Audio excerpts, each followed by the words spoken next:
بسم الله الرحمن الرحیم. السلام علیکم. ملګرو، نن خبره کوو د نبض چک کولو جدید طریقه. نبض په جدید طریقه څنګه چک کیږي؟ هغه ساده طریقې ختمې، نن زه په جدید طریقه چک کیږي. از تاسو ته نن ښیم.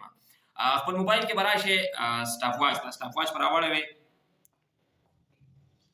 دا سټاپ واچ ما راواړو، دې ته ګورئ.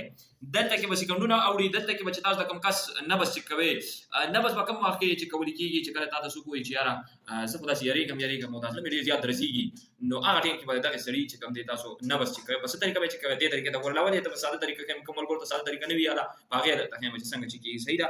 دلته کې به تاسو په دې دا چې کوم کس وایي چې یاره ما دا مسله ده او د هغه تاسو نبض چک کوئ، بد چک کوئ، نو د هغه لیفټ هینډ یعنې ګس لاس دا ریډیل ارټري ده. دې ریډیل ارټري باندې به دا دوه ګوتې داسې کېږدئ، تا ته به پته ولګي دا به مومنټ کوي. نو تاسو به دلته کې دا دوه ګوتې کېږدئ، دلته کې به تاسو سټاپ واچ سټارټ کېداسئ.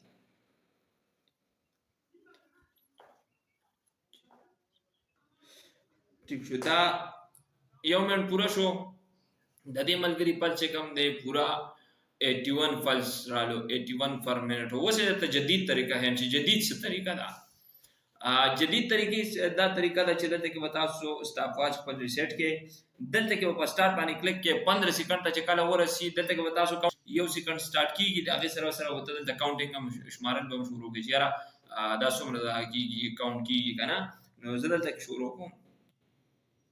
2 3 4 5 6 7 8 9 10 11 12 13 14 15 16 17 18 19 20. یعنی میکزیمم د په 15 سیکنډ کې چې کوم دی منټ لکه مثال 15 سیکنډ کې د زړه چې کوم دی 20 پیرې مومنټ وکړو. صحیح شوله. نو اوس به دا طریقه وکړئ چې دلته کې به راشئ خپل کلکولیټر ته. کلکولیټر کې به تاسو راشئ، کلکولیټر به راواړوئ. کلکولیټر صحیح شوله. دلته کې به تاسو طریقه اوس دې ځای کې ټول کمال دلته دی. دلته کې به تاسو ورکړئ 20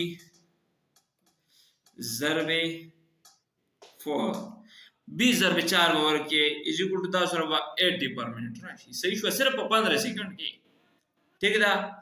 نو دا جدید طریقه ده او انشاءالله ستاسو به خوښ شي. او بله دا خبره چې هسې په فضول ټایم مه تېروئ. زه چې تاسو ته څه ښیم، تاسو ته په کوم شي کې ذهن هم پې کار ونه کړي او پوهه نه شئ، بلکل ویلی شئ چې یاره مونږ په دې ځای کې پوهه نه شو، نو زه هم پې پوهه کوم او زه کوشش کوم چې تاسو ته اسانه په اسانه ژبه کې پوهه کړم. صحیح ده. اوکې. صدق الله العظیم.